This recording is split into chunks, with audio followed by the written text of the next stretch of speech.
CNN Prime.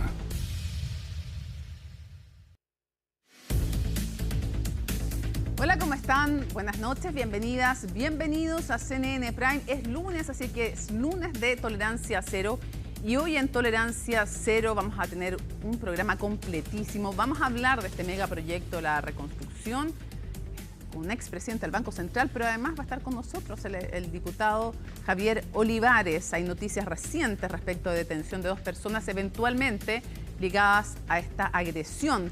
Hay mucho más porque hoy día también en CNN Prime vuelve, como cada lunes, Dirección La Moneda con una nueva integrante. De eso y más en este CNN Prime que comienza con estos titulares. A 2 meses de haber llegado a La Moneda, el presidente José Antonio Kast se enfrascó en una mediática disputa con el Partido Comunista. Esto luego de que la diputada Lorena Pizarro llamara a protestar para defender beneficios sociales. El mandatario acusó a la colectividad de buscar agitar las calles y frenar los avances que, según dijo, impulsan el gobierno y el Congreso. Más de 600 indicaciones ya se han presentado al proyecto de reconstrucción nacional que impulsa el Ejecutivo. La oposición ingresó 10 indicaciones consensuadas e instó a La Moneda a quitarle la suma urgencia a la iniciativa y formar una comisión de alto nivel para llegar a un amplio acuerdo con el objetivo de sacar adelante la reforma tributaria. Después de 3 postergaciones con reserva de identidad de algunos testigos y la Fiscalía pidiendo más de 50 años de presidio, comenzó el juicio oral contra el hijo menor de Héctor Yaitul, Pelentaro Yaitul. Tanto a él como a otros 4 integrantes de la coordinadora Arauco Mayeco se les imputan diversos hechos de violencia producidos en la macrozona sur. Y en temas internacionales, concluyó la evacuación del crucero afectado por un brote de virus Santa en Tenerife y ya está camino a Países Bajos. Los últimos pasajeros despegaron a Países Bajos de Australia, mientras que los tripulantes llevarán la nave hasta el puerto de Rotterdam, donde deberán entregar el cuerpo de la ciudadana alemana que murió en el buque. Todo esto y mucho más, aquí comienza CNN Prime.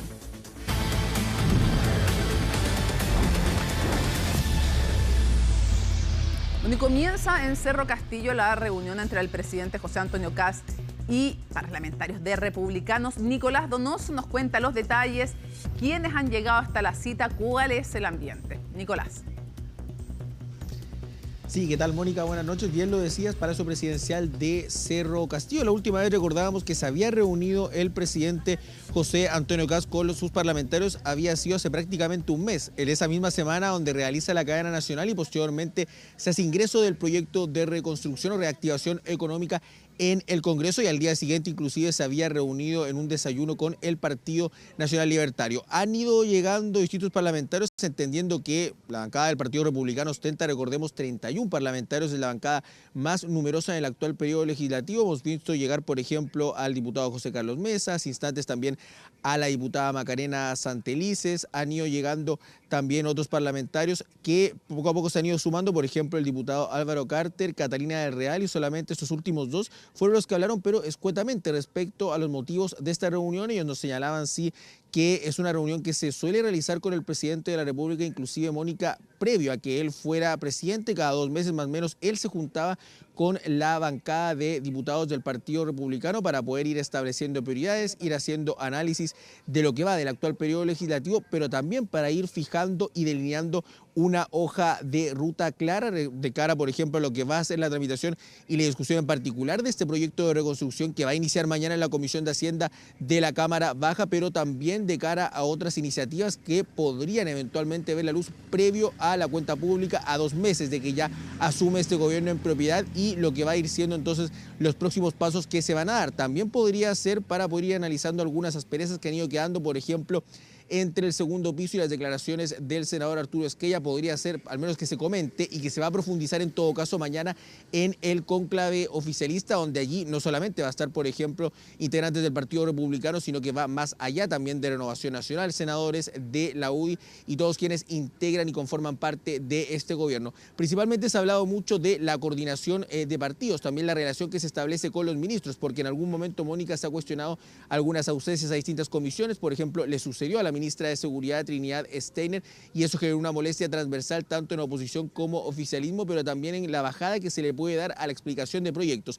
Y allí va a ser relevante la bajada que se está dando a defender feriamente la tramitación del proyecto de reconstrucción o de reactivación económica, como prefiere denominarlo el oficialismo, porque ya desde la oposición han activado la ofensiva. Ustedes lo van a ir comentando también más adelante en relación a que ya son cerca de 1.300 indicaciones, sino más las que se han presentado ya para que se debatan en particular en la Comisión de Hacienda, y será claro poder ordenar a la bancada del Partido Republicano, que en todo caso siempre suele votar en bloque. Ese es el ambiente en todo caso que ya se está viviendo. Estaban citados a las 20 horas de hoy y han ido llegando, yo te diría que cerca de la mitad de la bancada del Partido Republicano, para poder dar inicio a esta reunión de coordinación que en la jornada de mañana se va a volver a profundizar, pero ya lo decíamos, a modo de cónclave con los senadores del oficialismo. Allí quizás se podrían hablar en profundidad de algunos proyectos que se les debería dar prioridad, porque algunos extrañan que todo se vaya abocando a este proyecto de reconstrucción, pero se han ido dejando de lado otras materias, por ejemplo en seguridad, en salud o inclusive en educación. En todo caso, con ese proyecto de escuelas protegidas que se encuentra en segundo trámite en el Senado. Y vamos a estar entonces irles comentando lo que vaya pasando con esta reunión y con la que se va a desarrollar posteriormente mañana. Perfecto, muchísimas gracias. Seguimos atentamente, tema que vamos a conversar también en profundidad en Dirección La Moneda en un ratito más. Muchas gracias. Buenas noches. Buenas noches. Bueno, hay preocupación en el Congreso tras la agresión al diputado del PDG, Javier Olivares, y las amenazas en contra del parlamentario PPD, Jaime Araya.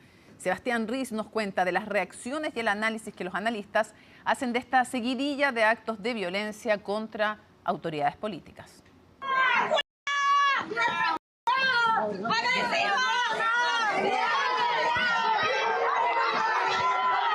Fueron imágenes que impactaron a todo el mundo político. En la inauguración del año académico en la Universidad Austral, sujetos insultaron, empujaron y hostigaron a la ministra de Ciencias, Jimena Lincolao. Violencia que nuevamente vuelve a surgir, y esta vez el protagonista fue el diputado del Partido de la Gente, Javier Olivares. Entramos, pagamos nuestra entrada, saludamos al presidente del club, y cuando nos trasladamos el saludo del presidente del club hacia la pista, viene una persona que tiene antecedentes penales. Me golpea maleteramente me golpea por la espalda. La política no puede ser agresiones más allá de las diferencias políticas que podamos tener, las vestimentas que podamos usar. Fue este fin de semana que el diputado Olivares participó en una celebración de un club deportivo en Olmué, región de Valparaíso, cuando en un incidente no del todo claro habría sido agredido por dos sujetos. Tras esto, el parlamentario anunció acciones legales. Y sin más, otro hecho preocupa al Congreso. El diputado del PPD, Jaime Araya, tras unas declaraciones políticas contra el Plan de Reconstrucción Nacional, sufrió la difusión de su teléfono personal, llenándose de mensajes con amenazas de muerte. ¿Dio un paso más la violencia política en Chile? Muestran que justamente lo que estamos viendo no es un fenómeno que sea nuevo, sino que lo nuevo creo yo que tiene que ver con lo que parece, digamos, distinto, que es la normalización y amplificación de estas conductas en un ecosistema político y comunicacional mucho más polarizado, emocional y digitalizado. Si bien ambos casos fueron condenados por el mundo político, en el discurso las posturas siguen sin dar tregua en otras materias. Este lunes el propio presidente Kast encendió el debate con un mensaje en redes sociales. Durante 4 años, el Partido Comunista fue parte del gobierno y ocupó tranquilamente la moneda. Hoy, luego de ser derrotados en las urnas, busca agilizar las calles y frenar los avances que democráticamente impulsan el gobierno y el Congreso. Los chilenos quieren soluciones, no más violencia. Palabras que se dieron tras unas declaraciones de la diputada del Partido Comunista, Lorena Pizarro, quien instó a organización y movilización de la ciudadanía. Llamado que molestó al oficialismo y que produjo una nueva disputa entre sectores. A mí me parece que el Partido Comunista no le puede dar cátedra de democracia a nadie. Debería empezar a mirar internamente a sus militantes, como por ejemplo la procesada por la violencia contra la ministra Lincolao. Parece que estamos siendo gobernados por los defensores de la dictadura, lo sabemos. Pero ¿qué es eso de criminalizar y satanizar a quien dice hay que movilizarse? Eso es la democracia, apréndanlo. Para eso hubo muchas vidas ofrendadas. Situación que según los expertos genera un ambiente de polarización que no ayuda a mejorar el clima del debate. Yo creo que hay como una desfiltrización cultural en Chile, por ponerlo de una manera, que afecta tanto a quienes se dedican a la política como al resto de las personas. Y eso es un paquete bien ambiguo, porque por un lado permite que se critiquen cosas que antes eran tabúes. El tema es que tanta expresividad, bueno, digamos, no siempre se canaliza de manera pacífica. Sí, acá quienes movilizan estas narrativas y quienes se posicionan en sectores políticos en específico son estas figuras políticas. Y el hecho de que también sea además tan como tan farandulero el tema en cómo se va desarrollando la vida política acá en Chile, da cuenta de que hay discursos que buscan atacar al otro. Agresiones que, si bien preocupan, no se trata de un fenómeno nuevo en nuestro país. Recordadas son las agresiones contra el actual mandatario antes de ser electo. Y los hechos de violencia contra el expresidente Gabriel Boric.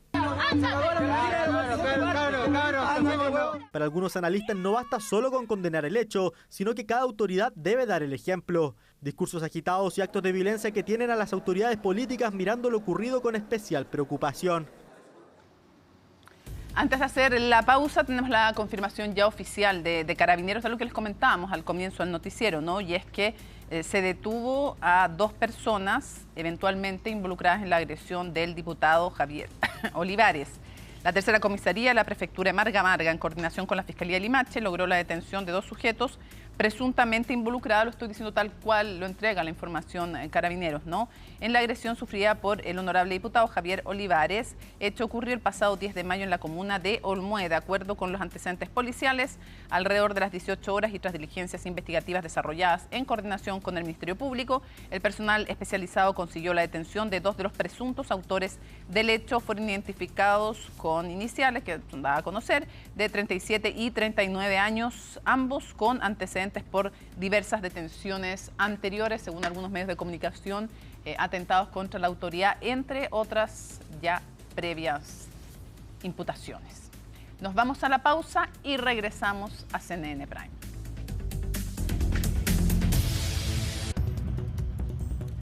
Luego de 3 postergaciones, hoy comenzó el juicio oral en contra de Pelentaro Yaitul, hijo de Héctor Yaitul, que junto a otros 4 acusados integrantes de la CAM son investigados por diversos delitos en la macrozona sur. La Fiscalía pidió más de 50 años de presidio por los delitos de atentados incendiarios, robos y retención de personas. El Ministerio Público afirma que la detención de los imputados fue en flagrancia, mientras que desde la CAM han acusado persecución política.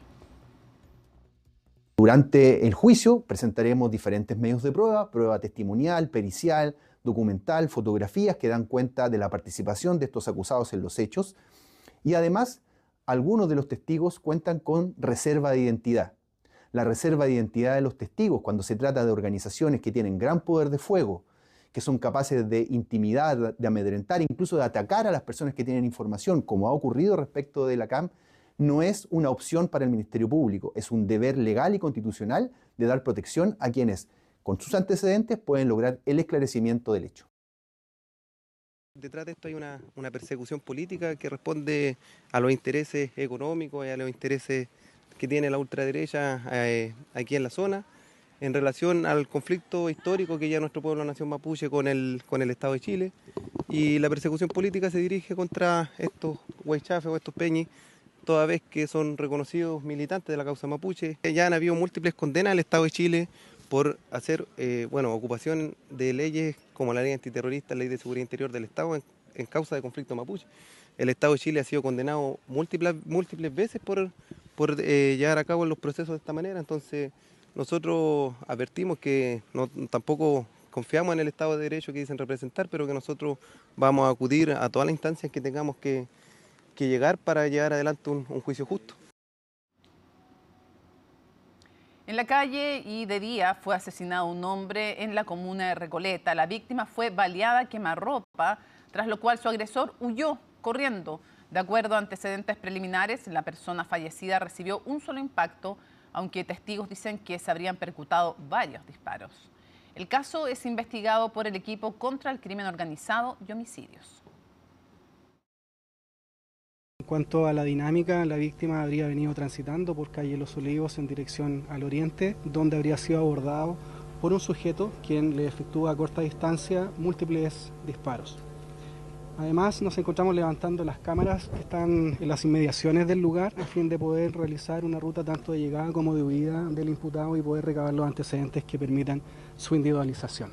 La víctima se encuentra en condición de NN, se está realizando el levantamiento de las huellas necrodactilares de la víctima a fin de poder someterla a pericia y obtener su identidad y continuar con esa línea investigativa. Por medio del empadronamiento que se ha realizado de forma inicial, se ha podido obtener como información que la víctima sería un comerciante del sector de La Vega, pero esa información la estamos contrastando precisamente con otros empadronamientos que se están realizando.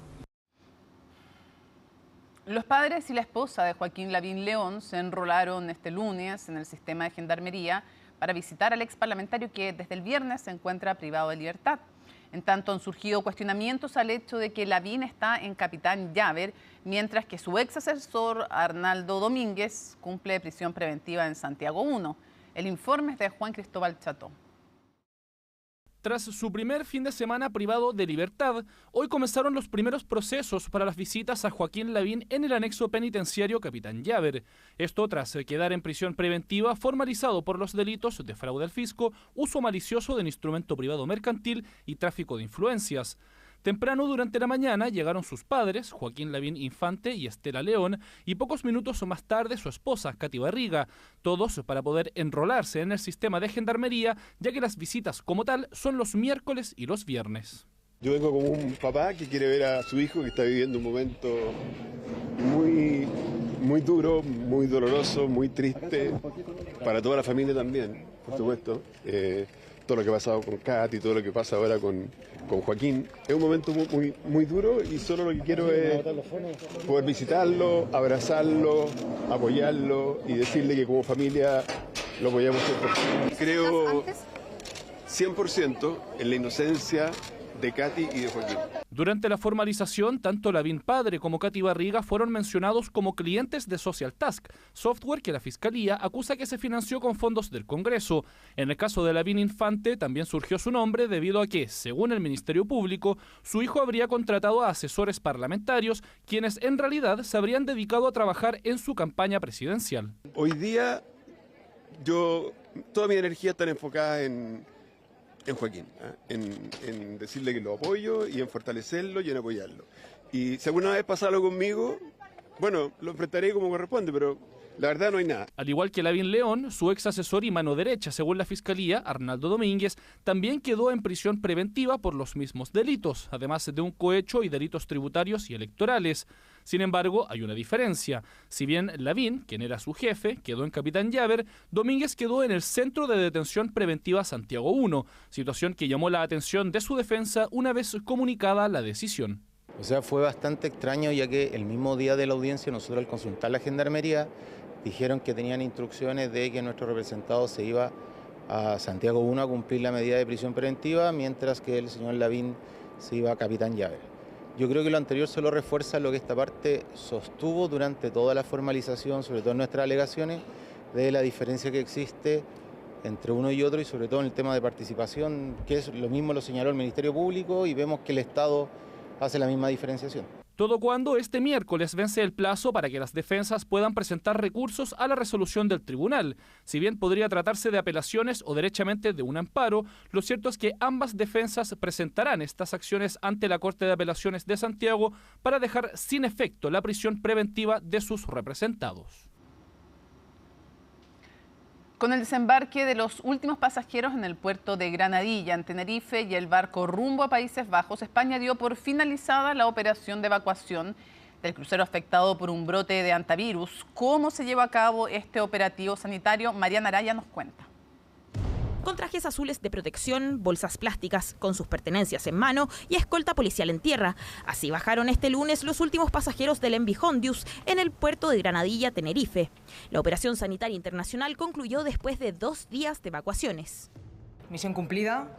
Acabamos de terminar el operativo con éxito. Entre ayer y hoy hemos evacuado a los 125 pasajeros y tripulantes de 23 países. que o están en sus países o están ahora mismo, como acaban de ver, siendo trasladados hacia sus países. La imagen cambió por completo de un día a otro. El domingo los pasajeros salían del crucero en pequeñas embarcaciones. Este lunes, en cambio, el barco tuvo que atracar en el puerto de Granadilla debido a las condiciones meteorológicas de viento y oleaje. 94 personas desembarcaron ayer, que fueron trasladadas en 8 vuelos a sus países. Hoy la operativa se cierra con 2 vuelos más a Países Bajos. En uno de ellos irán 21 personas, de tripulación más 2 médicos de la Organización Mundial de la Salud, y otro vuelo desplazará a las 6 personas que luego, posteriormente, irán a Australia. Mientras los últimos evacuados salieron por tierra hacia el aeropuerto, una parte de la tripulación dejó el buque y otra permaneció a bordo para continuar la navegación hacia Europa. Los pasajeros ahora están en buenas manos. Nos preocupaba mucho que, si se quedaban más tiempo en el barco, la situación pudiera complicarse. Durante este proceso se han detectado nuevos casos. Francia confirmó un positivo y siguió a 22 contactos. Estados Unidos informó de un paciente en el límite del positivo y otro con síntomas leves. Mientras que en Reino Unido, Alemania y Grecia, los evacuados ingresaron a hospitales o cuarentenas controladas. Todo esto mientras la OMS mantiene su recomendación de 42 días de confinamiento para todos los pasajeros. Ya habrán oído hablar de la pasajera francesa que se encuentra en estado muy crítico. Imaginen si se hubiera quedado más tiempo en el barco. Evacuarles o repatriarles es lo correcto, ya que así todos los pasajeros recibirán la asistencia necesaria. Así, el MV Hondius dejó las costas de Tenerife y se dirige a Países Bajos, donde será desinfectado. El crucero lleva a 27 tripulantes y también el cuerpo de una ciudadana alemana que murió en la nave.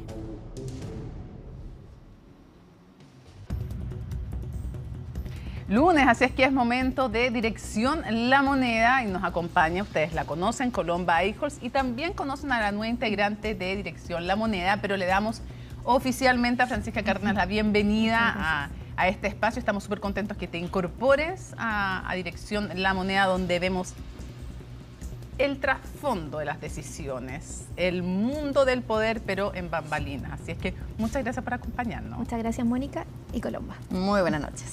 Bienvenida a este equipo y vamos a comenzar rápidamente entonces, Colomba. Se cumplen 2 meses de gobierno del presidente José Antonio Kast y todo esto tiene también como visión esta Dirección La Moneda mirando Valparaíso también, digo yo, porque 1 de junio es una fecha clave, la primera cuenta pública, y una primera cuenta pública que se da en un contexto específico. Claro, y en la primera cuenta pública, bueno, y como toda cuenta pública, se quiere hablar de los logros que ha podido tener el gobierno, la actual administración, también de los desafíos que quedan pendientes, pero por cierto, hablemos primero de esos logros, porque finalmente lo que no ha sido un periodo fácil. No ha sido un periodo fácil, también obviamente marcado por situaciones, por ejemplo, el alza del precio de los combustibles que el gobierno no tenía presupuestados cuando era la campaña del entonces candidato José Antonio Kast, una serie también de errores, podríamos llamarlos, o polémicas en torno a lo que ha sido la instalación de la propia administración, pero sí, de todas maneras, con ciertos proyectos todavía en el Congreso que no han visto la luz. Y eso es parte, de hecho, de lo que se quiere comentar y discutir por parte del presidente José Antonio Kast en su primera cuenta pública. Y que están ahora analizando también en Cerro Castillo en esta reunión con los parlamentarios de Republicanos. Con los parlamentarios de Republicanos. Mañana también va a ser parte de la reunión que va a tener con senadores del oficialismo el presidente José Antonio Kast, obviamente esto en el marco de la discusión del Plan de Reconstrucción Nacional, pero también de lo que ha sido el avance del Plan Desafío 90. Yo no sé si recuerdas, Mónica, pero este fue un plan campaña, sí, efectivamente de campaña que se dio a conocer una vez que Bernardo Fontaine entró al comando del entonces candidato José Antonio Kast. Bernardo Fontaine, que hoy día suena como la principal carta para liderar Codelco por parte del presidente José Antonio Kast, y que lo cierto es que entregó este plan Desafío 90 entonces en la oficina del presidente electo, y poco hemos sabido de eso y del avance en estos días. Y tú nos dices que en tu reporteo hay la idea de hacer un recuento para el 1 de junio apoyado en la idea de Desafío 90. Efectivamente, en mi reporteo y en lo que también dijeron hoy día, por ejemplo, la ministra vocera Mara Cedini, será el presidente de la República quien dé a conocer todos los avances del plan Desafío 90.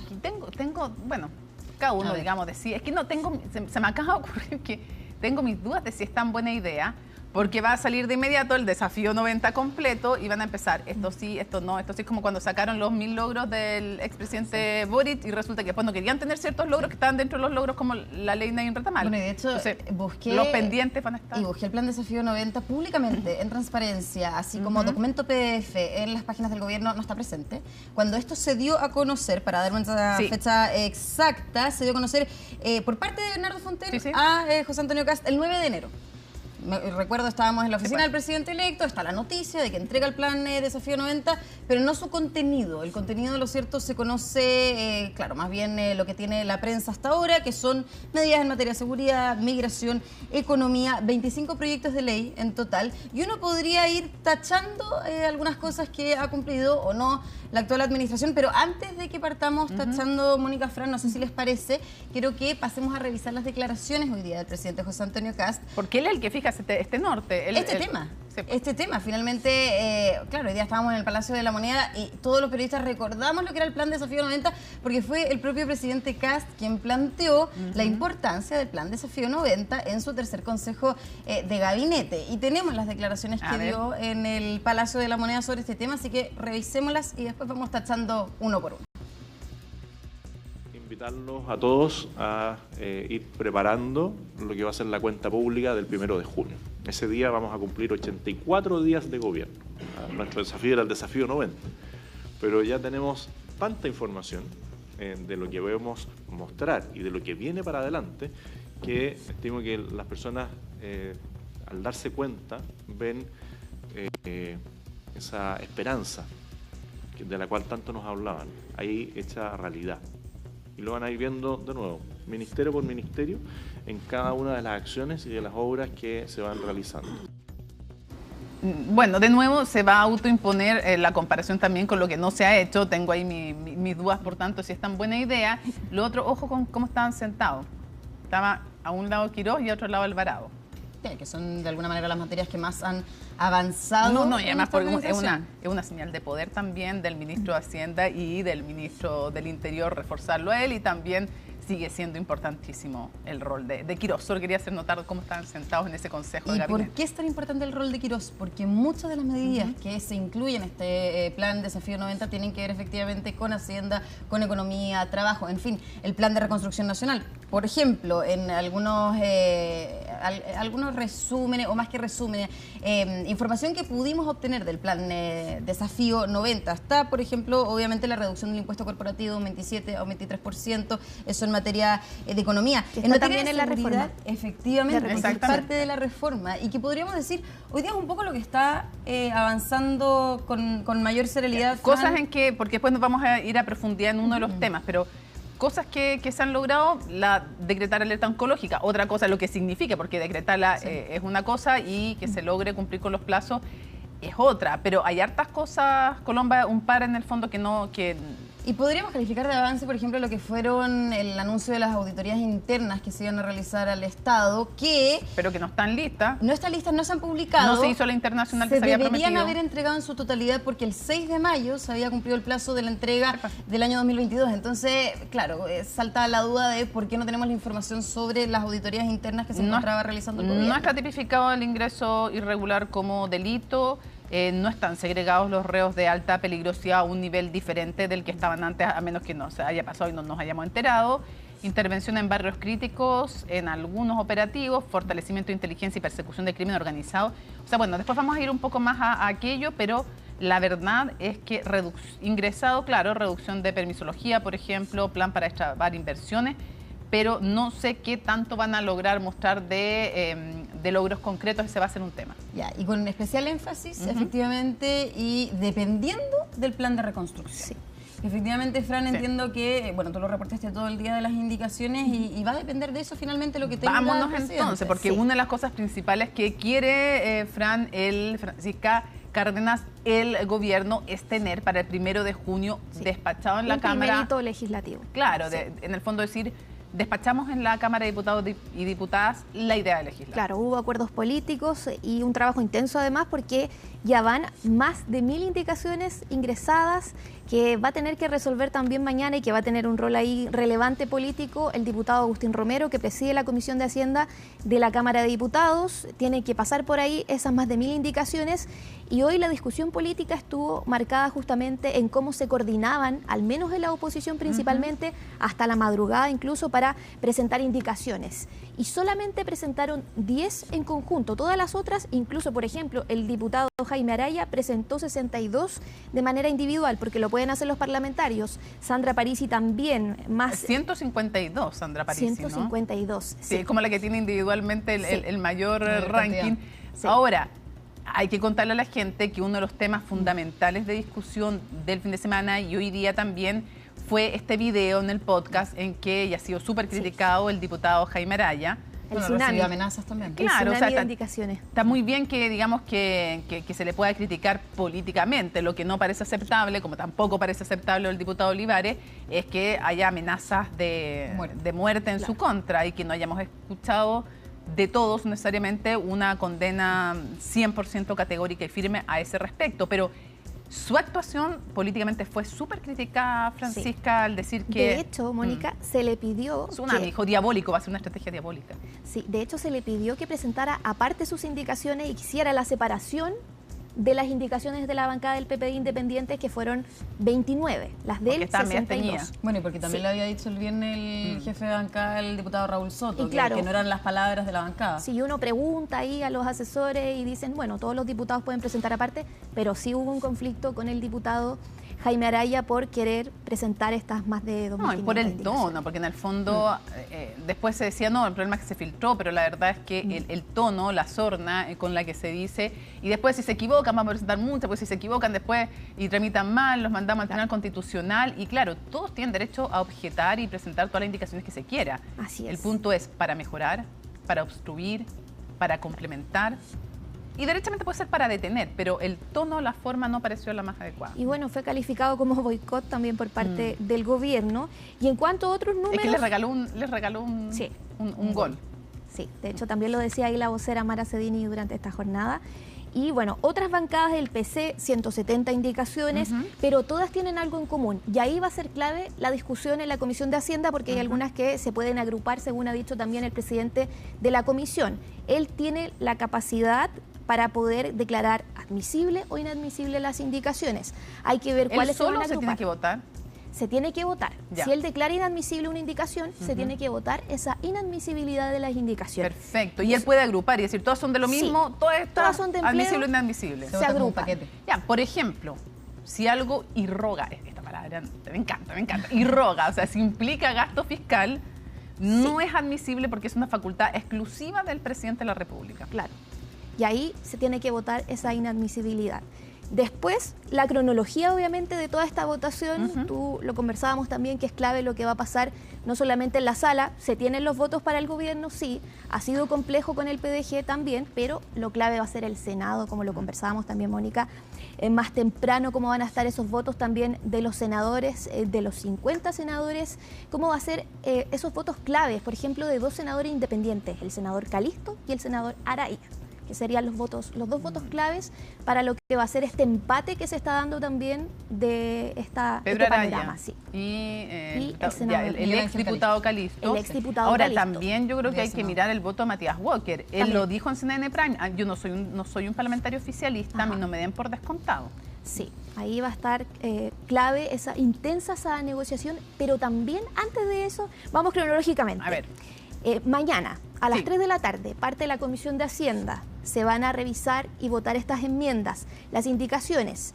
El miércoles también, hasta total despacho, ha dicho el presidente de la comisión, incluso hasta la medianoche. No, que puede ser con consomé, me dijeron. Sí, con consomé, igual que para la votación de presupuesto, por ejemplo, del Congreso. ¿Te acuerdas que, no es que ustedes que se van a acordar, si ustedes son tan jóvenes, pero el diputado Lorenzini regalada Super 8, porque decía que el aumento siempre era más para el sueldo mínimo, para no sé qué más, y regalada después Super 8, regalada alguna algo. Vez mismo ahí a Mario Marcel también tomando café. Claro, pero bueno, en fin, ya, pero hasta total despacho. Hasta total despacho. Jueves y viernes pasa a la comisión, bueno, y se va a dar la votación en particular, que es clave. Ahí los parlamentarios pueden intervenir por varios minutos y se va a ver todo el tema de la admisibilidad de las enmiendas. Después, jueves y viernes, pasa de manera separada, consecutiva, eso sí, pero separada, no simultáneo, a las comisiones de Trabajo y de Medio Ambiente de la Cámara de Diputados. Después de eso, ojalá, dicen en el oficialismo, lo conversábamos con Colomba también durante esta jornada, se vote el martes en sala de la Cámara. Ahí hay 76 votos seguros para el oficialismo, más los 13 de la bancada de diputados del PDG. No decimos 14 porque el diputado Contreras, aunque todavía está en la bancada, porque no lo pueden echar, porque todavía milita en el PDG, se cuenta como por la libre. Sí, pero el gobierno quiere llegar a los 100 votos para poder mencionar también esto como primerito legislativo en esta primera cuenta pública del presidente. Y ahí serán clave los votos del PDG para poder llegar a esos votos y del diputado Mulet y entre otros diputados como el diputado Alinco. Claro, y todavía se está negociando entonces estas medidas de una canasta acotada de medicamentos que se devolvería el IVA y que cuesta como, entre eso y los pañales cuentan como 100 millones de dólares. Sí, de hecho eso está, lo tiene en común esa medida el PDG y el PC.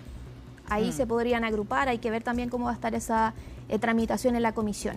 Después vendría, bueno, esta votación en sala y ya después, si es que eso se cumple, quedaría justamente aprobado, despachada la reforma en la Cámara de Diputados. Ojo con una cosa que no sé si va a terminar así, pero la idea en el fondo en esta negociación es que en el tema de los pañales para niños solo lo podrían cobrar, hasta ahora, no sé si va a terminar así, mujeres.